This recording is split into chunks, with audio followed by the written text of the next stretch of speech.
Ya, ya. Assalamualaikum warahmatullahi wabarakatuh. Selamat pagi Ibu-Ibu. Waalaikumsalam warahmatullahi wabarakatuh. Pagi. Mudah-mudahan masih semangat ya, walaupun udah beberapa hari kita banyak banget mengadakan diklat dengan tugas-tugas yang begitu sangat banyak. Dan sekarang Iya, pagi iya, kita iya. harus lanjut lagi. Oke, hari Insya ini Allah, insya Allah. saya akan share screen dulu. Kita akan mengenal tentang assessment.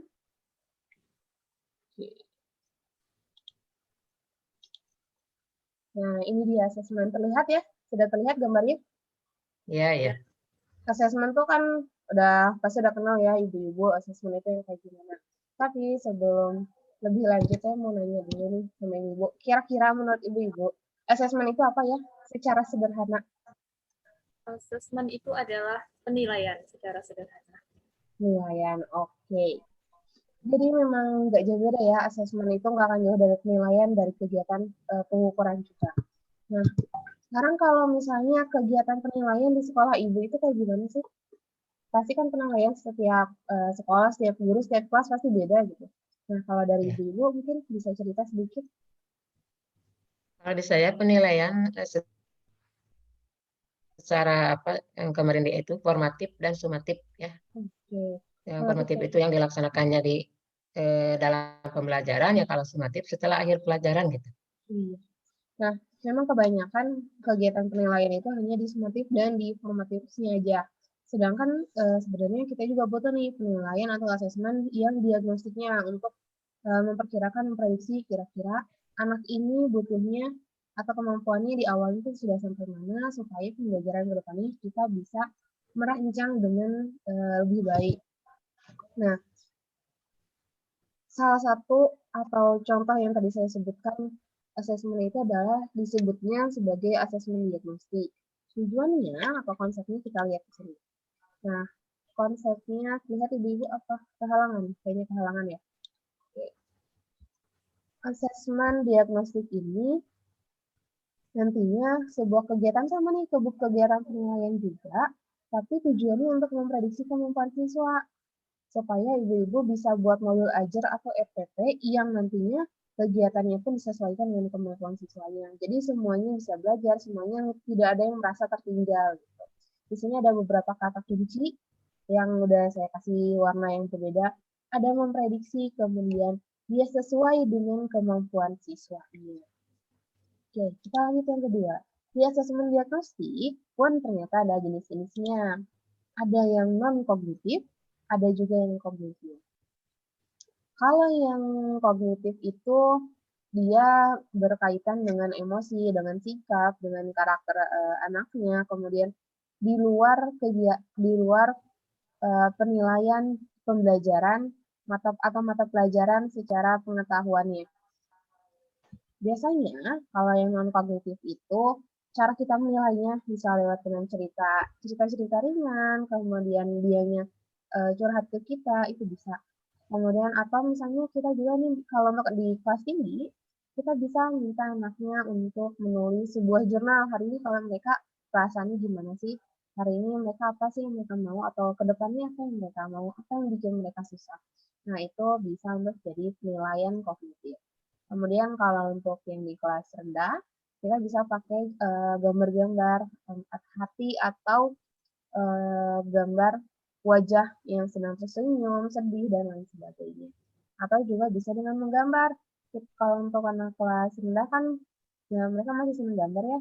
Jadi kita bisa kasih ke mereka, ayo kita gambar apa yuk. Misalnya gambar pohonnya ini seperti apa.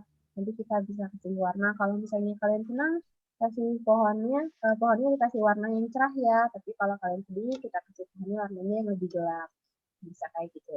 Tujuannya, kenapa ada asesmen diagnostik yang kognitif ini, yaitu supaya tahu dia anak-anak ini sudah keadaan emosinya sampai mana. Kalau misalnya ternyata ada emosi-emosi yang negatif, kita bisa ajak diskusi.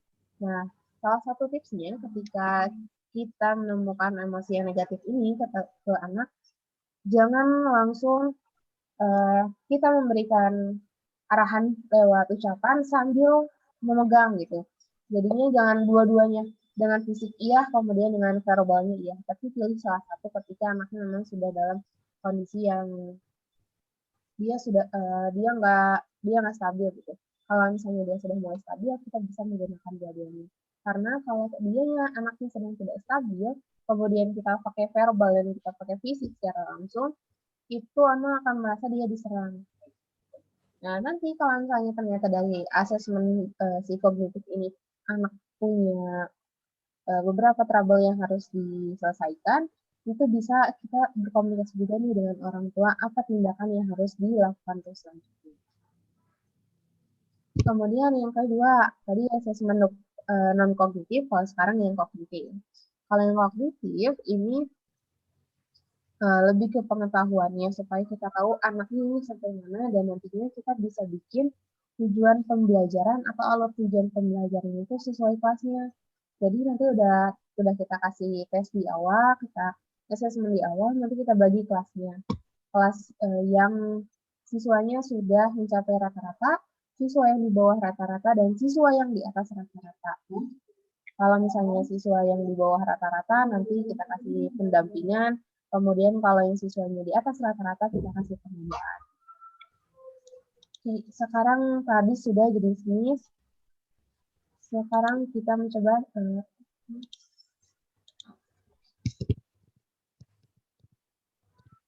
nah, ini sekarang kita akan mencoba sebuah rancangan asesmen diagnostik semenarik mungkin, bisa lewat permainan. Nanti sama ibu bisa dicoba ya. Tapi ini adalah pre-memory. Oke, terima kasih. Sekian yang bisa saya sampaikan. Mungkin ada ibu-ibu yang bertanya atau bercerita, ada asesmenkah yang jauh lebih menarik yang pernah ibu-ibu coba selain menggunakan tes?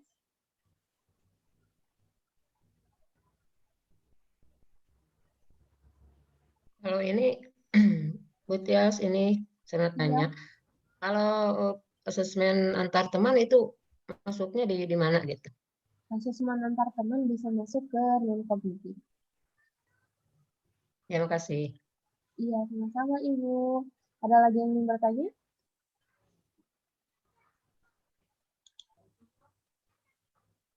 Oke, sepertinya sudah cukup. Sekian, terima kasih atas partisipasinya. Wassalamualaikum warahmatullahi wabarakatuh. Waalaikumsalam warahmatullahi wabarakatuh.